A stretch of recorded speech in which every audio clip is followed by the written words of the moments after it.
Bihar blaster ठरला president cup 2026 पहिला विजेता. Tennis cricket sports federation of इंडियाच्या माध्यमातून गेल्या 6 दिवसांपासून ठाण्यातील दादोजी कोंडदेव स्टेडियममध्ये सुरू असलेल्या प्रेसिडेंट कप 2026चा समारोप रविवारी अत्यंत उत्साहात आणि दिमागदार सोहळ्याने झाला. अंतिम फेरीत बिहार ब्लास्टर्स संघाने चुरशीच्या लढतीत विजय मिळवत पहिल्या वहिल्या प्रेसिडेंट कपवर आपले नाव कोरले.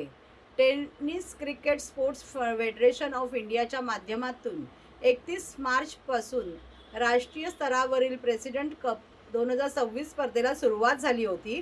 राज्याचे उपमुख्यमंत्री एकनाथ शिंदे आणि अभिनेता सलमान खान यांच्या हस्ते या स्पर्धेचा दिमागदार सोहळ्यात शुभारंभ झाला होता. देशातील 16 विविध राज्यातील संघ या स्पर्धेत सहभागी झाले होते.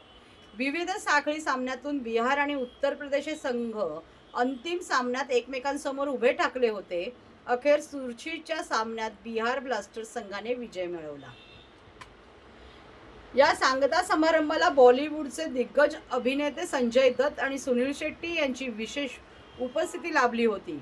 कार्यक्रमाची सुरुवात सुनील शेट्टी यांच्या उपस्थितीत झाली, तर अंतिम सामन्यापूर्वी जागतिक कीर्तीचे ड्रम वादक शिवमणी यांनी पुणेरी ढोलच्या साथीने सादर केलेल्या जुगलबंदीने संपूर्ण स्टेडियम मंत्रमुग्ध झाले.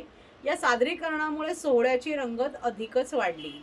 यावेळी बोलताना खासदार डॉक्टर श्रीकांत शिंदे यांनी स्पर्धेच्या यशाचा आनंद व्यक्त करत महत्त्वपूर्ण घोषणा केल्या. टेनिस क्रिकेटला व्यावसायिक स्वरूप देण्यासाठी आणि जास्तीत जास्त खेळाडूंना व्यासपीठ मिळवून देण्यासाठी प्रेसिडेंट कप आता वर्षातून 3 वेळा आयोजित केला जाणार आहे. या मालिकेतील दुसरे पर्व येत्या नोव्हेंबर महिन्यात पार पडणार असल्याचे त्यांनी जाहीर केले.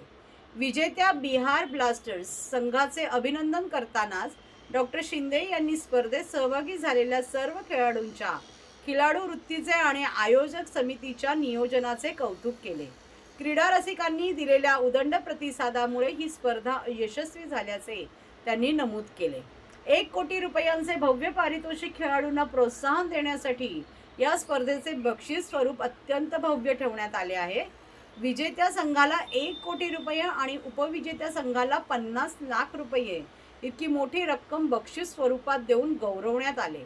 ग्रामीण भागातील आणि टेनिस क्रिकेटमधील गुणवान खेळाडूंना आर्थिक पाठबळ मिळून त्यांना प्रेरणा मिळावी हा यामागचा मुख्य उद्देश असल्याचे त्यांनी सांगितले.